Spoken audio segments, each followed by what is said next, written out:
Hello, ambitious aspirants. I hope you all are doing well. So, let's begin with today's topic, climate change. Climate change means a change of climate which is attributed directly or indirectly to human activity.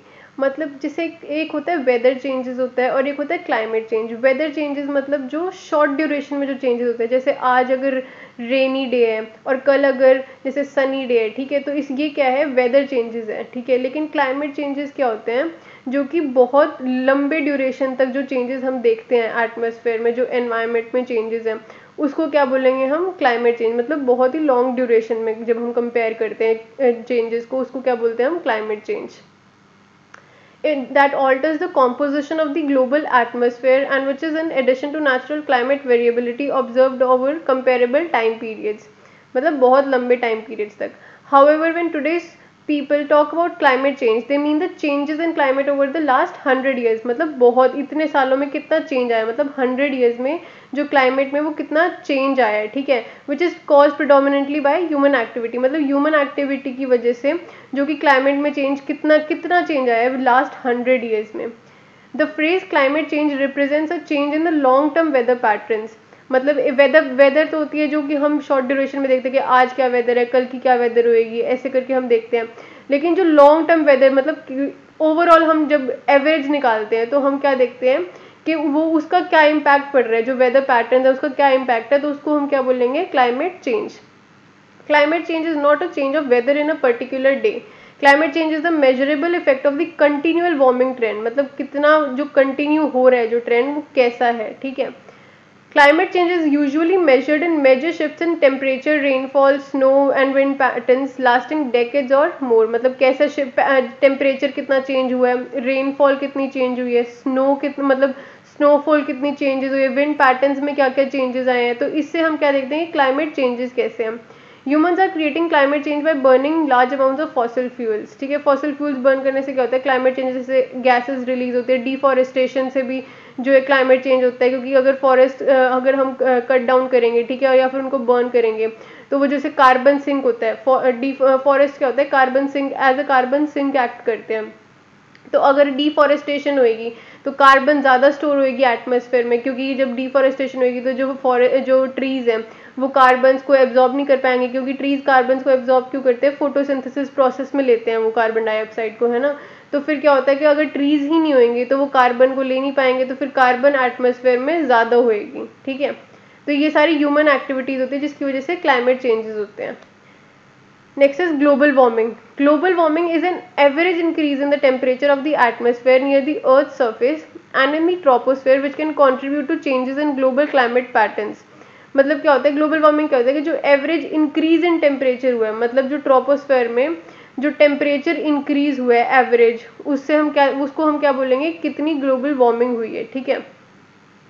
Global warming can occur from a variety of causes, both natural and human induced. In common usage, global warming often refers to the warming that can occur as a result of increased emissions of greenhouse gases from human activities. मतलब क्या होता है, global warming है वो basically जो warm हो रही है, एटमॉस्फेयर वार्म हो रहा है, जो एनवायरनमेंट वार्म हो रहा है, ठीक है. तो वो उसका जो कॉज है वो क्या है कि जो ग्रीन हाउस गैसेज एमिट करते हैं बाय थ्रू ह्यूमन एक्टिविटीज़, उसकी जो ग्रीन हाउस गैसेज होते हैं वो एनर्जी एब्जॉर्ब करती है, तो उससे क्या होता है, जो एटमॉस्फेयर होता है वो वार्म हो जाता है. तो इंक्रीज इन टेम्परेचर होता है ग्रीन हाउस गैसेज के एमिशन से, ठीक है. तो उससे क्या हम मेजर करेंगे, ग्लोबल वार्मिंग. ग्लोबल वार्मिंग के इम्पैक्ट्स क्या है कि अगर टेम्परेचर बढ़ेगा तो जो मेल्टिंग ऑफ ग्लेशियर्स होंगे, मेल्टिंग ऑफ आइस कैप्स होएगी, ठीक है. राइज इन सी लेवल होएगा, क्योंकि अगर ग्लेशियर्स मेल्ट करेंगे तो वो पानी जो आएगा रिवर से जो वो सीधा ओशंस वगैरह में जाएगा, सी में जाएगा, तो उससे क्या होगा, सी लेवल इंक्रीज होएगा. रेनफॉल पैटर्न्स चेंजेस होंगे अगर ग्लोबल वार्मिंग होगा, क्योंकि यहाँ पे अगर टेम्परेचर ज़्यादा होएगा तो प्रेसिपिटेशन ज़्यादा होएगी, ऐसे करके तो ये रेनफॉल पैटर्न्स चेंज हो रहे हैं. Increase livelihood of extreme events such as heat wave, flooding, hurricanes, ये सब सारे ग्लोबल वार्मिंग के इम्पैक्ट्स हैं. Wide spread vanishing of animal population due to habitat loss. अगर ज़्यादा इंक्रीज इन टेम्परेचर होगा तो हैबिटेट लॉस होएगा कुछ एनिमल्स का, तो उससे क्या होएगा, जो एनिमल की पॉपुलेशन है वो कम होएगी. डिजीजेज स्प्रेड होएगी. ब्लीचिंग ऑफ कोरल रीफ्स होएगी. कोरल रीफ्स की ब्लीचिंग क्यों होगी, क्योंकि अगर इंक्रीज इन टेम्परेचर है तो जो कोरल्स होती है उनकी ब्लीचिंग हो जाती है जब टेम्परेचर ज़्यादा होता है। Loss of plankton due to warming of seas, अगर पानी में मतलब पानी का जो टेम्परेचर होगा वो भी इंक्रीज होगा तो उससे जो प्लैंकटन मतलब वहाँ पे जो प्लांट्स हैं या एनिमल्स है जो कि फाइटो प्लैंकटन और जू प्लैंकटन वो कम हो जाएंगे। ठीक है, तो ये सारे इम्पैक्ट्स है ग्लोबल वार्मिंग के। ग्रीन हाउस इफेक्ट क्या होता है? एक तो नेचुरली अकरिंग फिनोमिना है हमारे एटमॉस्फेयर में ग्रीन हाउस इफेक्ट के, जो जो गैसेस होती है वो क्या करती है, हमारे अर्थ को एज अ ब्लैंकेट प्रोवाइड करती है। ठीक है, तो वो उसको वार्म रखती है अर्थ को। ठीक है, तो उससे क्या होता है, जब अर्थ वार्म रहती है तो जो टेम्परेचर है वो सूटेबल है for living things to survive.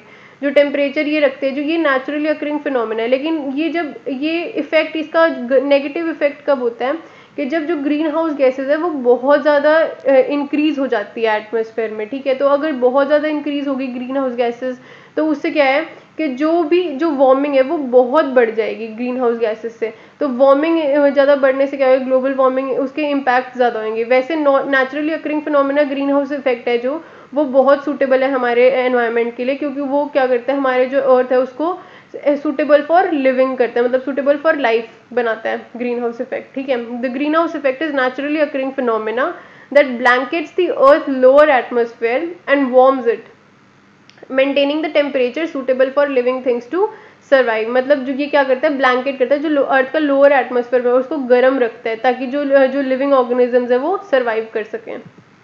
The greenhouse effect is a process caused by greenhouse gases which occur naturally in the atmosphere. जो naturally greenhouse gases जो है एटमॉस्फेयर में उसकी वजह से ये होता है ग्रीन हाउस इफेक्ट। ठीक है, लेकिन नेचुरली अकरिंग जो फिनोमेना वो तो बहुत अच्छा है हमारे एनवायरनमेंट के लिए। ठीक है, उससे हमारा जो अर्थ है वो सूटेबल फॉर लाइफ होता है। लेकिन अगर इसका जो ह्यूमन जनरेटेड जो ग्रीन हाउस गैसेज जब बढ़ जाती है तो उससे क्या होता है, जो नेचुरल बैलेंस है ग्रीन हाउस गैसेज का एटमॉस्फेयर में वो डिसरप्ट हो जाता है।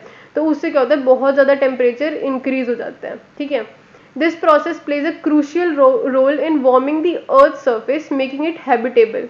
However human generated green house gas emissions upset the natural balance and lead to increased warmth. कि मतलब अगर ह्यूमन जनरेटेड जो ग्रीन हाउस गैसेज है वो ज़्यादा बढ़ेगी तो उससे क्या होगा, ज़्यादा टेम्परेचर इंक्रीज होएगा। Role of greenhouse gases.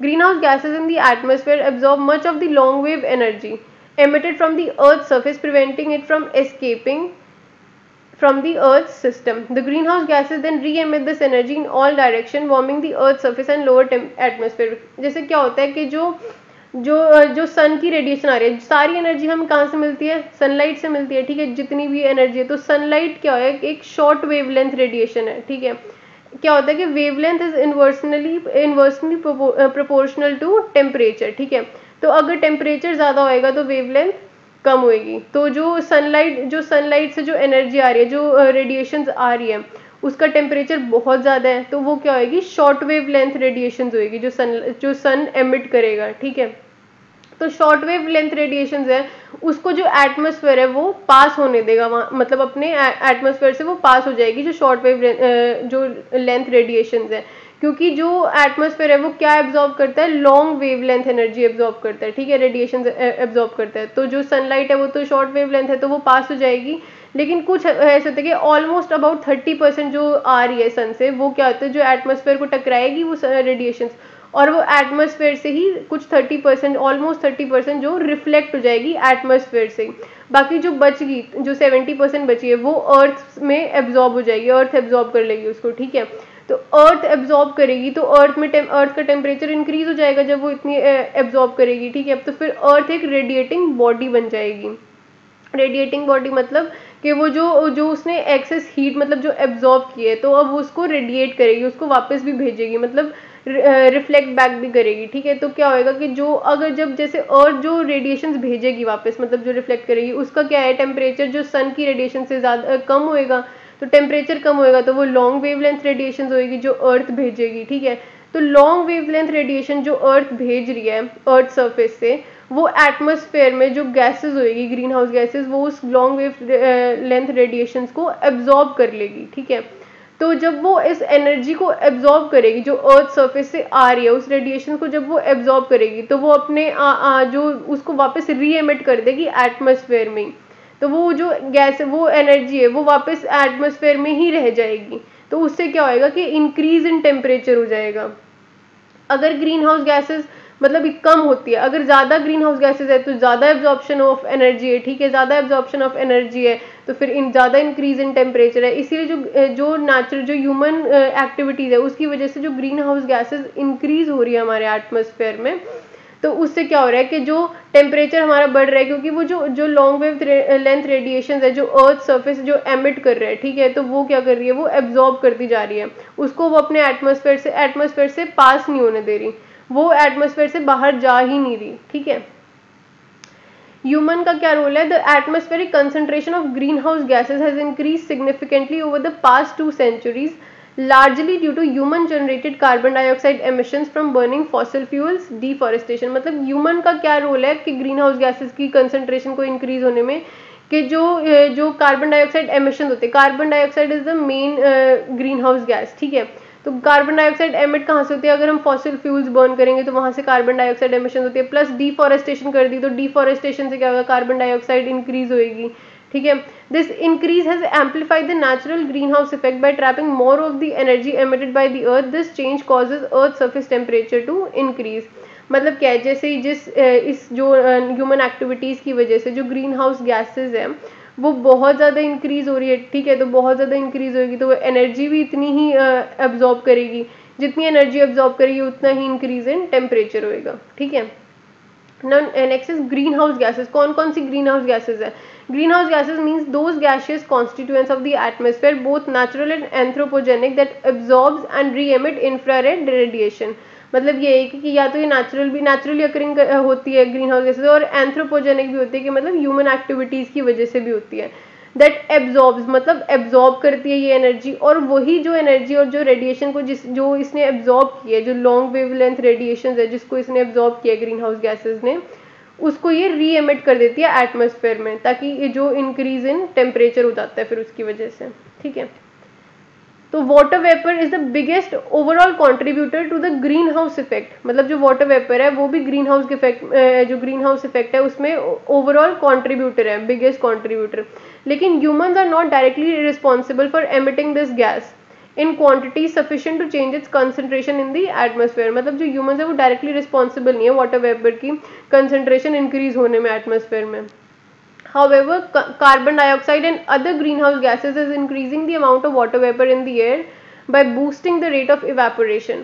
मतलब क्या होता है कि अगर और जो गैसेज है, जो अदर ग्रीन हाउस गैसेज है और जो कार्बन डाइऑक्साइड है, अगर उनका जो लेवल है या उनकी जो क्वांटिटी है वो इंक्रीज होएगी अगर एटमॉस्फेयर में, तो उससे क्या होएगा कि जो इंक्रीज इन टेम्परेचर होगा तो जो रेट ऑफ इवेपोरेशन है वो भी इंक्रीज होएगा। रेट ऑफ इवेपोरेशन इंक्रीज होने के बाद क्या होएगा, जो वाटर वेपर्स है उनकी जो क्वांटिटी है वो भी इंक्रीज होएगी।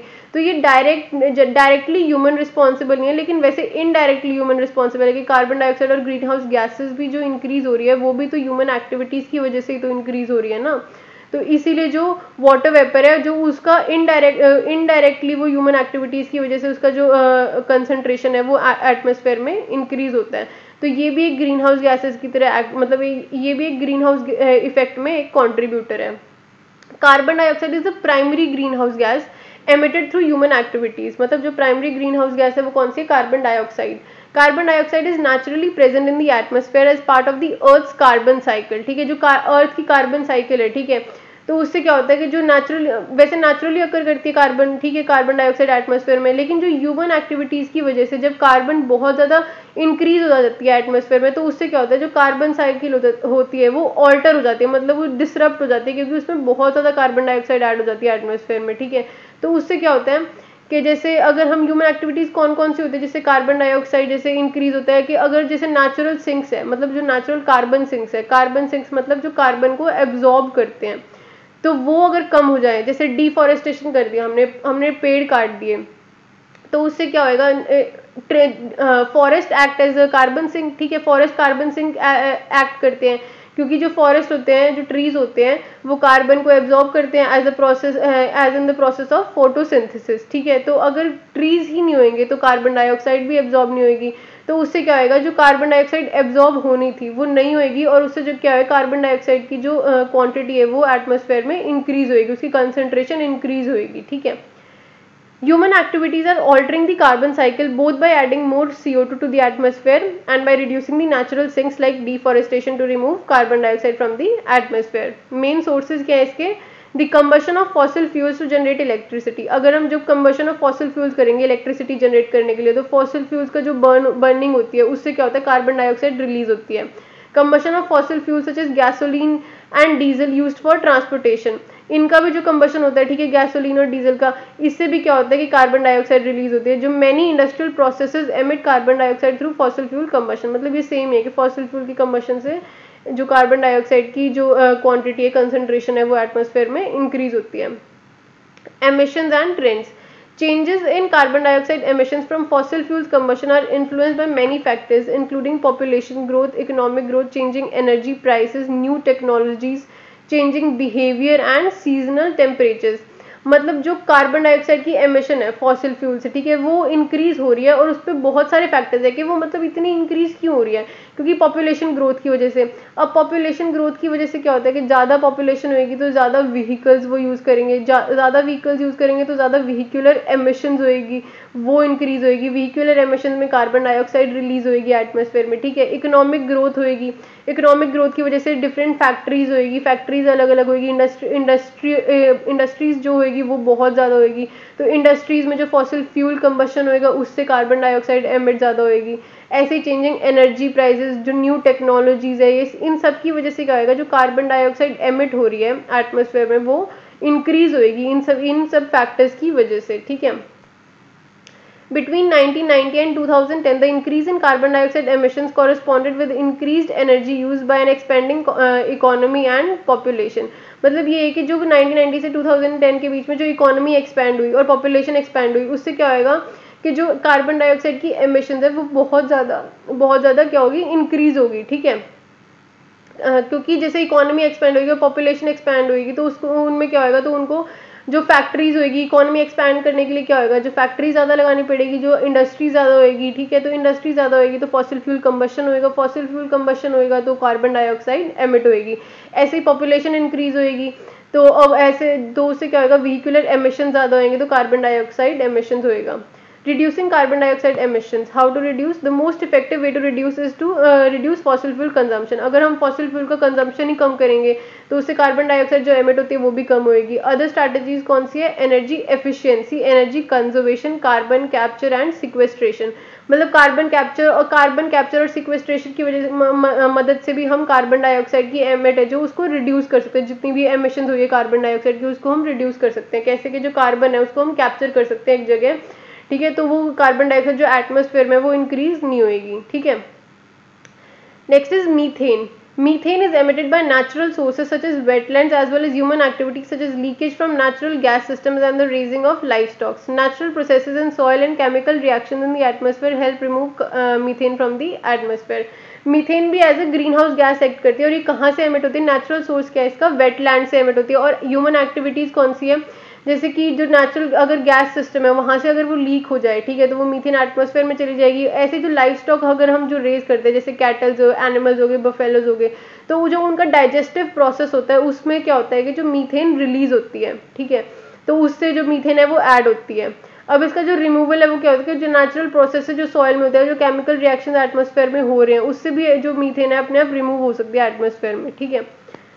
सोर्सेज इसकी यही है कि wetlands are the largest source emitting CH4 from bacteria that decompose organic matters in the absence of oxygen. मतलब कहाँ से एमिट हो रही है मीथेन? From the bacteria. जो बैक्टीरिया, कौन सा बैक्टीरिया? जो डीकम्पोज करता है ऑर्गेनिक मटेरियल्स को, जो बैक्टीरिया डीकम्पोज कर रहा है इन द एब्सेंस ऑफ ऑक्सीजन, वहाँ से मीथेन रिलीज हो रही है। ह्यूमन इंड्यूस्ड कौन से सोर्सेज हैं? Domestic livestock such as cattle, buffalo, sheep, goats and camels produce large amounts of methane as part of their normal digestive process।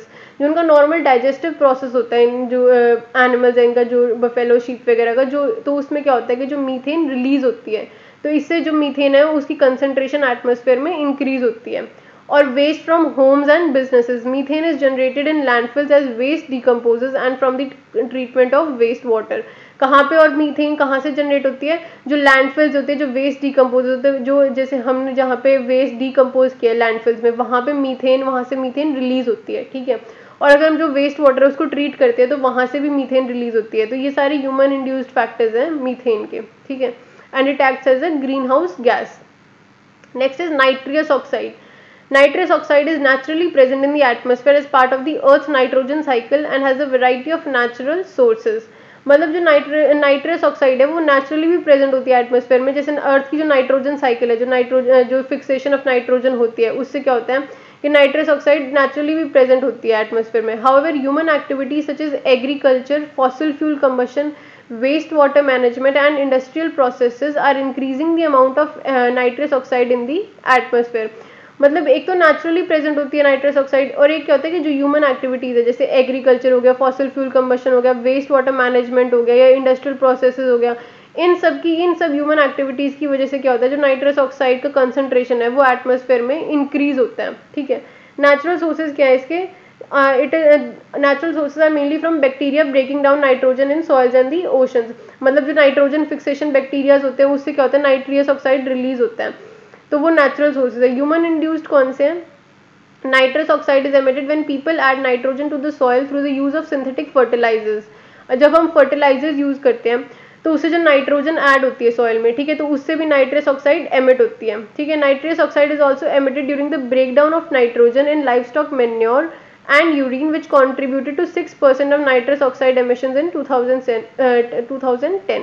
तो nitrous oxide और कहाँ से एमिट होती है? जब जो नाइट्रोजन है, जो लाइव स्टॉक मेन्योर है, मतलब लाइव स्टॉक जो मतलब ये कैटल, बफेलो और इनका जो मेन्योर है, जब उसमें जो नाइट्रोजन ब्रेकडाउन होती है, तो उस नाइट्रोजन ब्रेकडाउन से क्या होता है, जब नाइट्रस ऑक्साइड रिलीज होता है एटमॉस्फेयर में, ठीक है, तो उससे क्या होता है, जो 2010 में 6% ऑफ नाइट्रस ऑक्साइड ऐसे ही रिलीज हुआ था इस प्रोसेस से. अब जो nitrous oxide is also emitted when transportation fuels are burn. जो ट्रांसपोर्टेशन फ्यूल्स है तो उससे भी नाइट्रस ऑक्साइड रिलीज होता है, मतलब व्हीकुलर एमिशंस होती है जो, उससे भी नाइट्रस ऑक्साइड एटमॉस्फेयर में रिलीज होता है. How can we remove nitrous oxide? Nitrous oxide is remove from the atmosphere when it is absorbed by certain types of bacteria और डिस्ट्रॉयड बाय अल्ट्रावायलेट रेडिएशंस और केमिकल रिएक्शन. मतलब या तो कोई bacteria जो इसको एब्जॉर्ब कर ले नाइट्रस ऑक्साइड को, ठीक है, या फिर जो अल्ट्रावायलेट रेडिएशंस है उससे भी जो नाइट्रस ऑक्साइड है वो डिस्ट्रॉय हो सकता है, या फिर जो और केमिकल रिएक्शंस है उनकी वजह से नाइट्रस ऑक्साइड डिस्ट्रॉय हो सकता है. Next is fluorinated gases. Fluorinated gases कौन सी होती है? जैसे हाइड्रोफ्लोरोकार्बन्स, परफ्लोरोकार्बन्स और सल्फर हेक्साफ्लोराइड, ये सारे फ्लूरोनेटेड गैसेस होती है. और ये कहाँ, मतलब ये कौन से प्रोसेसेस से एमिट होती है? मतलब they are emitted through variety of industrial processes such as aluminium and semiconductor manufacturing.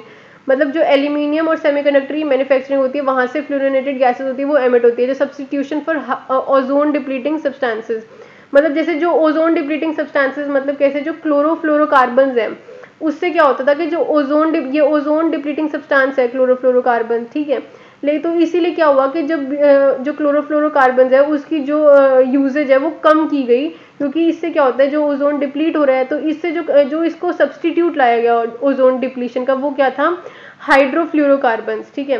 तो हाइड्रोफ्लोरोकार्बन्स जब क्लोरोफ्लोरोकार्बन्स का सब्सटीट्यूट एज ए यूज किया गया तो वो क्या, वो ओजोन डिप्लीटिंग सब्सटेंस तो नहीं है लेकिन वो ग्लोबल वार्मिंग पोटेंशियल उसकी बहुत ज़्यादा है. मतलब वो ग्लोबल वार्मिंग, मतलब वो as a green house gas act करता है. ठीक है. जो हाइड्रोफ्लोरोकार्बन्स है वो ओजोन को डिप्लीट नहीं करता. जैसे क्लोरोफ्लोरोकार्बन्स जो है थी वो क्या करती थी कि जो ओजोन को डिप्लीट करती थी, लेकिन एज अ सब्सटीट्यूट हमने क्या यूज़ किया?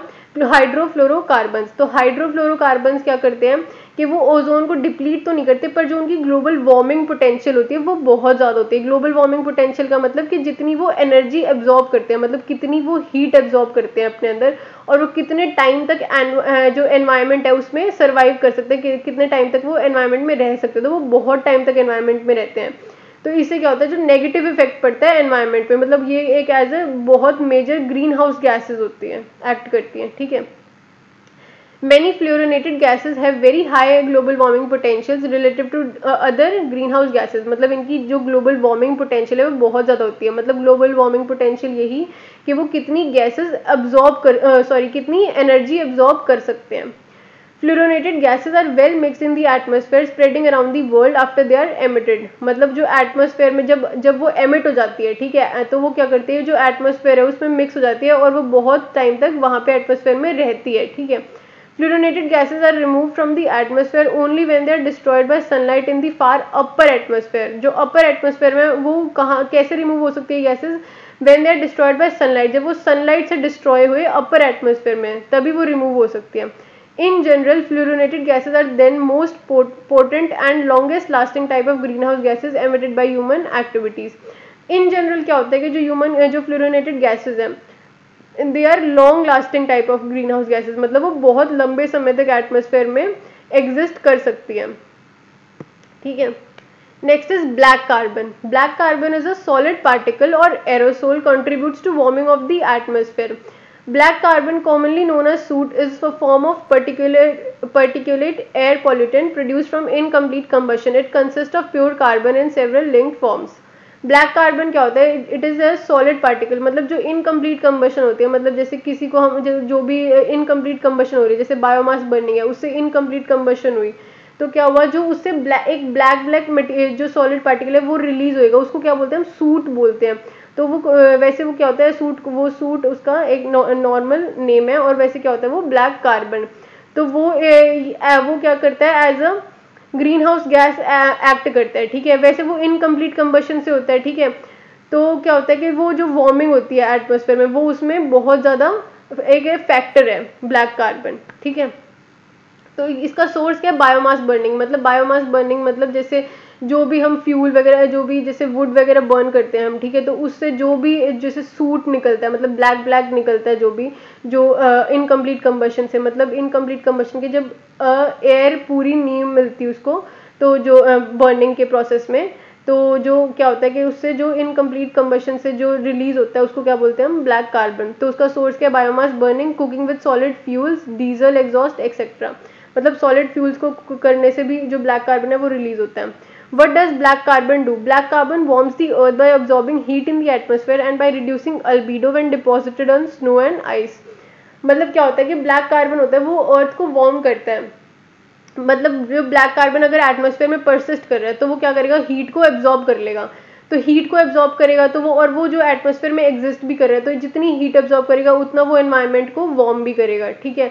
तो उससे क्या होगा? जो अल्बीडो है वो कम हो जाएगा. अल्बीडो क्या होता है? जो एबिलिटी टू रिफ्लेक्ट सनलाइट, मतलब जो एबिलिटी होती है किसी सरफेस की जो सनलाइट को रिफ्लेक्ट करने की, तो उसको वो कम कर देगा ब्लैक कार्बन.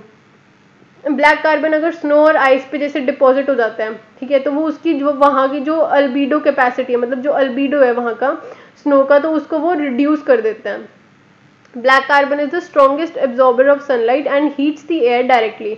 मतलब बहुत ज़्यादा सनलाइट एब्जॉर्ब करता है और जो एयर है उसको डायरेक्टली हीट करता है. In addition it darken snow packs and glacier through deposition and leads to melting of ice and snow. जब वो ब्लैक कार्बन जो स्नो और आइस पे जब वो बैठ जाता है तो वो क्या करता है, क्योंकि वो वार्म होता है तो उससे क्या होता है? Melting of ice and snow. Regionally, black carbon disrupts cloudiness and monsoon rainfall and accelerates melting of mountain glaciers such as the Hindu Kush Himalayan glaciers. मतलब ब्लैक कार्बन क्या होता है कि मेल्टिंग ऑफ आइस और snow में वो करते हैं, मतलब इसको करते हैं, मेल्टिंग ऑफ आइस करते हैं. अगर वो वहाँ पे मतलब उस पर बैठ जाए स्नो पे, मतलब और जो ग्लेशियर्स हैं, ठीक, तो इससे क्या होता है? मेल्टिंग ऑफ ग्लेशियर्स हो जाती है. ठीक है. तो ये क्या होता है कि इसका जो ये इफेक्ट है ब्लैक कार्बन का. How far India contribute to globe. मतलब इंडिया में कितनी एमिशंस होती है ब्लैक कार्बन की? According to estimates between 25 and 35% of black carbon in the global atmosphere comes from China and India. मतलब अबाउट 25 to 35% जो black carbon है वो चाइना और इंडिया से आती है. Emitted from the burning of wood and cow dung in household cooking and through the use of coal to heat homes. मतलब कहाँ से आती है कि जो काउडंग है उसको बर्न करते हैं, वुड को बर्न करते हैं, तो उससे जो रिलीज होता है, तो वो ब्लैक कार्बन रिलीज होता है ना इनकम्प्लीट कंबशन से, तो उससे ये these are the main sources. Government measures क्या लिए गए? Project Surya has been launch to reduce black carbon in atmosphere by introducing efficient stove technologies, solar cookers, solar lamps and biogas plants. मतलब project Surya launch किया गया है ताकि हमें जो ब्लैक कार्बन है उसकी जो एमिशन है उसको रिड्यूस कर सके एनवायरनमेंट में bye introducing efficient stove technologies. क्योंकि जैसे जो रूरल एरियाज है वहाँ पे जो एज अ बर्निंग ऑफ जो वुड है या बर्निंग ऑफ बायोमास है, उसको एज अ फ्यूल यूज़ करते हैं, ठीक है। तो अगर हम एफिशिएंट स्टोव टेक्नोलॉजीज वहाँ पे प्रोवाइड करेंगे, सोलर कुकर्स प्रोवाइड करेंगे, सोलर लैम्प्स या बायोगैस प्लांट्स, तो इससे क्या होएगा कि वो जो बायोमास बर्न कर रहे हैं, ठीक है, फॉर एज अ फ्यूल, तो वो कम हो जाएगा और उससे ब्लैक कार्बन की जो एमिशन है वो भी कम हो जाएगी। Next is brown carbon. Brown carbon is an unidentified component of organic aerosol which has recently come into the forefront of atmospheric research. मतलब ये अभी अभी recently research में आया है brown carbon. It is light absorbing organic matter in other than soot. मतलब soot जो other than soot जो material है, जो light absorbing organic matter है in atmospheric aerosols of various origins. Example soil humics, humic like substances, terry materials from combustion, bioaerosols etc. तो ये क्या है, एक लाइट एब्जॉर्बिंग ऑर्गेनिक मैटर है। पॉसिबल सोर्सेज क्या है ब्राउन कार्बन के?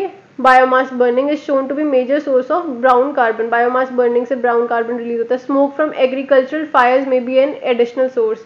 मतलब जो एग्रीकल्चरल फायर्स होती है, ठीक है, उससे जो स्मोक रिलीज होता है उसमें भी बायोकार्बन रिलीज होता है। Biocarbon is generally referred for green house gases and black carbon for particles resulting from impure combustion such as soot and dust.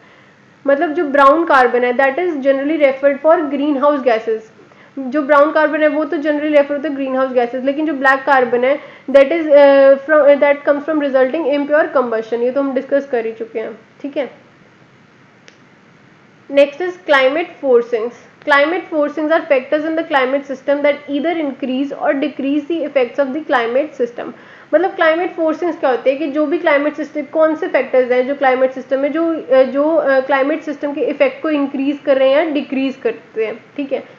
Positive forcing क्या होती है? Such as excess green house gases warm the earth, while negative forcing such as the effects of most aerosols and volcanic eruptions actually cool the earth. Positive एक होती है positive फोर्सिंग्स और एक होती है नेगेटिव फोर्सिंग्स। पॉजिटिव फोर्सिंग्स कौन सी होती है? जिसमें ग्रीन हाउस गैसेज इंक्रीज होती है, एटमॉस्फेयर में इंक्रीज होती है ग्रीन हाउस गैसेज, उससे क्या होता है, अर्थ का टेम्परेचर इंक्रीज होता है। नेगेटिव फोर्सिंग्स कौन सी होती है? जब जो एरोसोल्स है और वोल्केनिक इरप्शंस है वो जब इंक्रीज होते हैं एटमॉस्फेयर में, तो उससे क्या होता है, कूलिंग ऑफ द अर्थ, ठीक है, they actually cool the earth.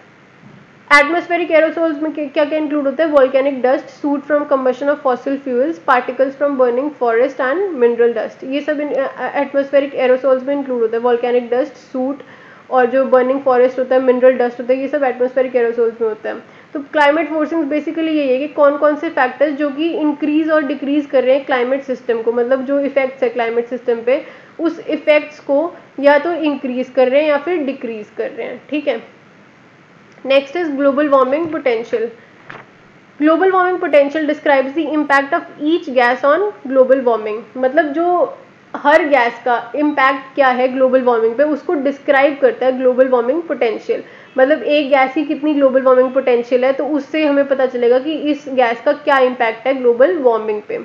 The two most important characteristics of a greenhouse gas in terms of climate impact are how well the gas absorbs energy and how long the gas stays in the atmosphere. मतलब जो दो important characteristics है green house gases के, वो क्या है कि कितनी जो गैस है वो कितनी एनर्जी एब्जॉर्ब कर रही है और वो कितने टाइम तक एटमॉस्फेयर में रह रही है, ठीक है. अगर वो बहुत ज़्यादा एनर्जी एब्जॉर्ब कर रही है तो वो बहुत ज़्यादा ग्रीन हाउस गैस में, मतलब जो ग्लोबल वार्मिंग है वो बहुत ज़्यादा कर रही है.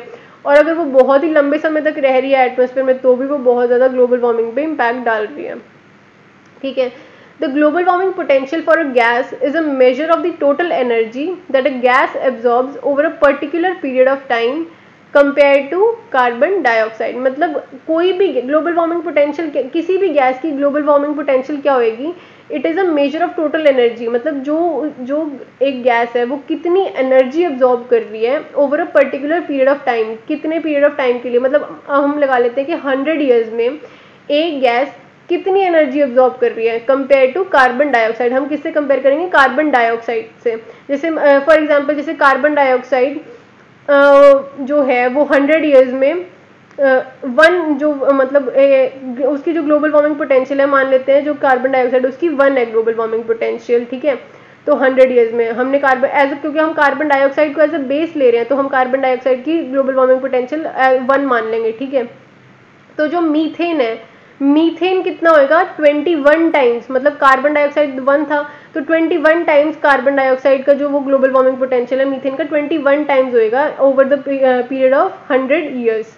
ठीक है, तो ऐसे मेजर होती है, मतलब कि कार्बन डाइऑक्साइड को एज अ बेस ले लिया हमने और फिर कार्बन डाइऑक्साइड 100 ईयर्स में कितनी एनर्जी एब्जॉर्ब कर, कितना उसका ग्लोबल वार्मिंग पोटेंशियल है, मतलब वो कितनी एनर्जी एब्जॉर्ब कर रहा है, तो उसको कंपेयर करके हम दूसरी गैसेस को भी देखेंगे कि वो कितने एब्जॉर्ब कर रहे हैं। फॉर एग्जांपल जैसे मीथेन को हमने डिस्कस किया अभी कि मीथेन का मतलब मीथेन क्या है, उसका 21 टाइम्स ग्लोबल वार्मिंग पोटेंशियल है कंपेयर टू कार्बन डाइऑक्साइड, मतलब वो 21 टाइम्स जो है वो वार्म करता है एटमॉस्फेयर को कंपेयर टू कार्बन डाइऑक्साइड। ठीक है, gases with a higher global warming potential absorb more energy, मतलब जितनी ग्लोबल वार्मिंग पोटेंशियल ज़्यादा होगी किसी गैस की उतनी ही वो एनर्जी एब्जॉर्ब करेगा, जितनी कम होगी उतनी वो कम करेगा, कम वार्म करेगा अर्थ को। ठीक है, receding glaciers a symptom of global climate change. 150 years ago there were 147 glaciers in Glacier National Park, but today only 37 glaciers remain, and scientists predict that they are likely to melt by the year 2030. Similarly, glaciers all across the Himalayas and Alps are retreating and disappearing every year. There are almost 1,60,000 glaciers found in polar regions and high mountain environments. Therefore, researchers are increasingly using satellite remote sensors to routinely survey our world's glaciers in a fraction of the time. कि जो glaciers हैं वो बहुत ज़्यादा retreat हो रहे हैं, मतलब बहुत ज़्यादा कम हो रहे हैं, किस लिए, क्योंकि ग्लोबल वार्मिंग इतनी इंक्रीज़ हो रही है। ग्लोबल वार्मिंग इंक्रीज़ हो रही है तो क्या हो रहा है, जो ग्लेशियर्स हो रहे हैं वो मेल्ट हो रहे हैं। तो कितने जैसे कितने कम हो चुके कि 150 ईयर्स अगो, मतलब जो 150 साल पहले कितने 147 ग्लेशियर्स थे, लेकिन आज सिर्फ 37 ग्लेशियर्स है। और साइंटिस्ट क्या प्रिडिक्ट करें कि 2030 तक तो जितने ग्लेशियर्स बचे वो भी सारे मेल्ट हो जाएंगे। किस लिए, क्योंकि जो ग्लोबल वार्मिंग है वो इतनी इंक्रीज़ हो रही है एनवायरनमेंट में। ठीक है, impact of glacial retreat. The retreat of glaciers in the Andes and Himalayas will have a potential impact on water supplies. मतलब ग्लेशियल रिट्रीट का क्या इम्पैक्ट होगा, ग्लेशियर्स कम होंगे तो क्या होगा, वाटर सप्लाईज भी कम होएगी। ठीक है, क्लाइमेट चेंजेस में cause variation in both temperature and snowfall causing changes in mass balance of a glacier, मतलब अगर टेम्परेचर चेंजेस होएगा, स्नोफॉल चेंजेस होएंगे तो उससे क्या होगा, जो ग्लेशियर्स का जो बैलेंस है, मास बैलेंस है, वो भी डिसरप्ट होएगा। ठीक है, इंक्रीज इन टेम्परेचर मतलब मेल्टिंग ऑफ ग्लेशियर्स। ठीक है, कम स्नोफॉल होएगी तो जो ग्लेशियर्स होंगे वो कम होंगे। ठीक है, ऐसे। Next is ocean acidification. Ocean acidification is the change in ocean chemistry, lowering of ocean pH.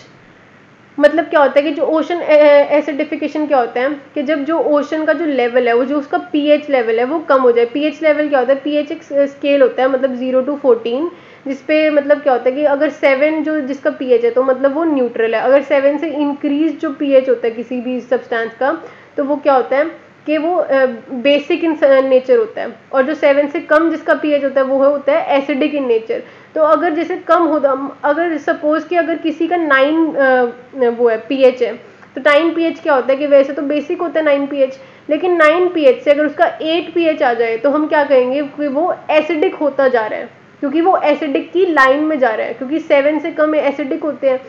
तो अगर वो 9 से 8 भी हुआ है पीएच किसी का सब्सटेंस का तो वो क्या होएगा कि वो हम उसको ऐसे कहेंगे कि वो एसिडिक सब्सटेंस होता जा रहा है, क्योंकि वो एसिडिक लाइन की तरफ बढ़ता जा रहा है, इसीलिए हम उसको एसिडिक कहेंगे। ऐसा नहीं है, क्योंकि 8 पीएच भी वैसे तो बेसिक होता है, लेकिन वो 9 से 8 हुआ है, कम हुआ है, तो इसीलिए हम उसको क्या कहेंगे, एसिडिक की तरफ जा रहा है। ठीक है, तो क्या होएगा, कैसे क्यों लो जो ओशन का जो पीएच लेवल है वो जो कम होएगा वो कैसे होएगा, increase in concentration of hydrogen ions.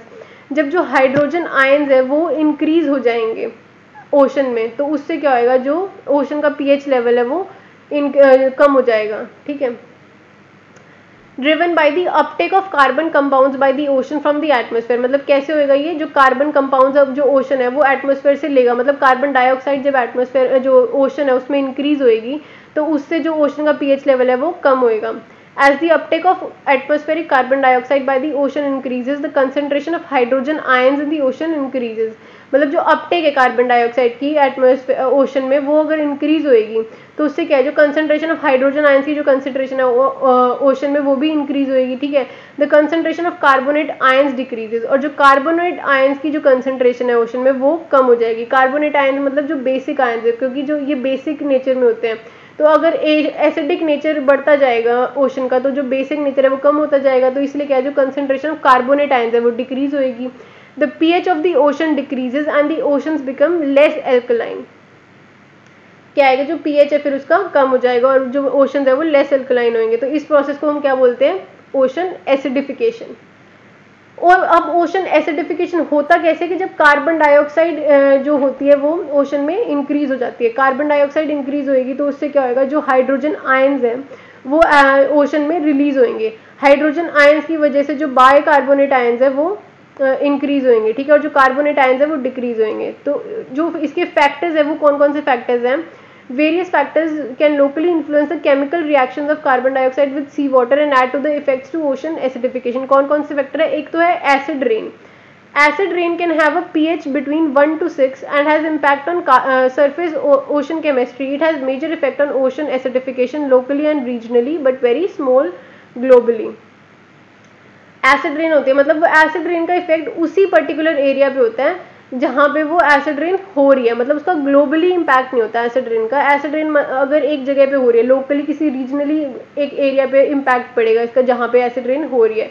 Acid rain का पीएच क्या होता है, बिटवीन 1 to 6। एसिड रेन कौन कौन सी होती है, जो नॉक्स और सॉक्स होते हैं, मतलब नॉक्स जो नाइट्रोजन के कंपाउंड्स होते हैं, जो सल्फर के कंपाउंड्स, तो उनसे जो एसिड रेन होती है जो, तो उससे क्या होता है, जो सल्फ्यूरिक एसिड हो गया या नाइट्रिक एसिड हो गया, ठीक है, तो उससे क्या होगा, जो एसिड रेन हो रही है तो उसका एसिड रेन का पीएच होएगा 1 to 6, मतलब जो कम होएगा वो पीएच।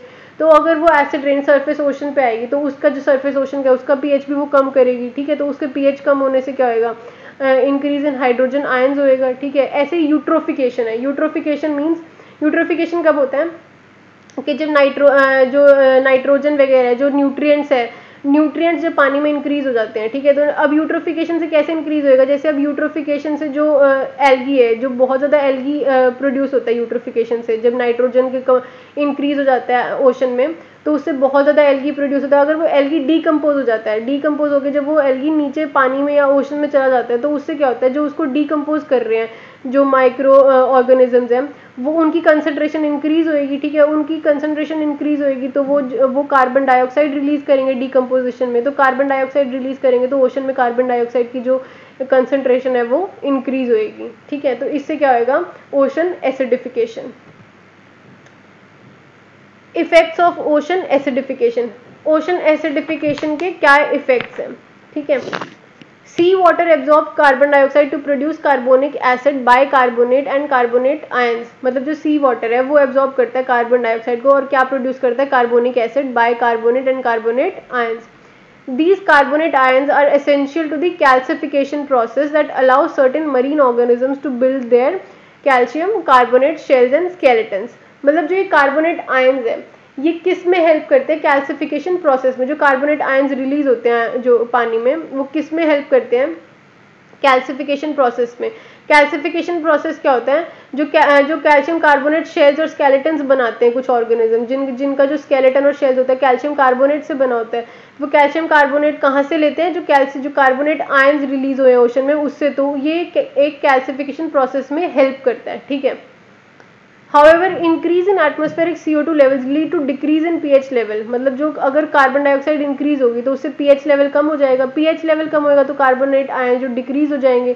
कार्बोनेट आयंस डिक्रीज होंगे तो उससे क्या होएगा कि जो कैल्सिफिकेशन प्रोसेस है उस पर बहुत ज़्यादा वो इफेक्ट पड़ेगा, ठीक है।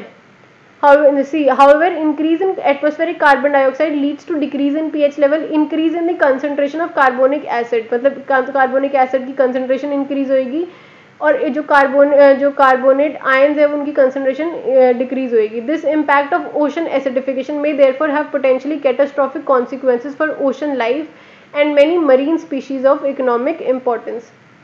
मतलब जो इसका इम्पैक्ट है वो ओशन लाइफ पे बहुत ज़्यादा है, क्योंकि जैसे क्या है कि जब कार्बन डाइऑक्साइड जो रिलीज मतलब जो कार्बन डाइऑक्साइड ज़्यादा रिलीज हो रही है जो ओशन में, तो उससे क्या है, जो कैल्सिफिकेशन प्रोसेस है जो एनिमल्स का वो बहुत ज़्यादा इम्पैक्ट पड़ रहा है उस कैल्सिफिकेशन प्रोसेस पे, ठीक है। अब इसको मिटिगेशन मतलब इसके क्या रेमेडीज़ हैं, मतलब हम कैसे कर सकते हैं कि हम कार्बन डाइऑक्साइड को रिड्यूस कर सकते हैं, या फिर promoting government policies to cap carbon dioxide emissions. कोई भी गवर्नमेंट पॉलिसीज ला सकते हैं जिससे कार्बन डाइऑक्साइड की एमिशंस पे हम कैप लगा सकते हैं कि इतनी कार्बन डाइऑक्साइड एमिशंस होनी चाहिए, इससे ज़्यादा नहीं होनी चाहिए, ठीक है। एलिमिनेट ऑफ शोर ड्रिलिंग भी नहीं होनी चाहिए। By advocating for energy efficiency, alternative energy resources such as wind power, solar etcetera. मतलब अगर हम फॉसिल फ्यूल्स की कंजम्पशन को कम करें तो उससे भी क्या है कि हम अगर ऑल्टरनेट एनर्जी रिसोर्सेज यूज़ करें जैसे विंड या सोलर पावर वगैरह, तो उससे क्या होगा, जो कार्बन डाइऑक्साइड का एमिशन है वो कम होएगा। Saturation horizons. The saturation horizon is the level below which calcium carbonate minerals undergo dissolution. Those organisms that can survive below the saturation horizon do so due to special mechanism to protect the calcium carbonate from dissolving. Saturation horizon क्या होता है कि एक level जिससे नीचे जो calcium carbonate minerals है वो मतलब वो डिजोल्व हो जाएंगे, ठीक है।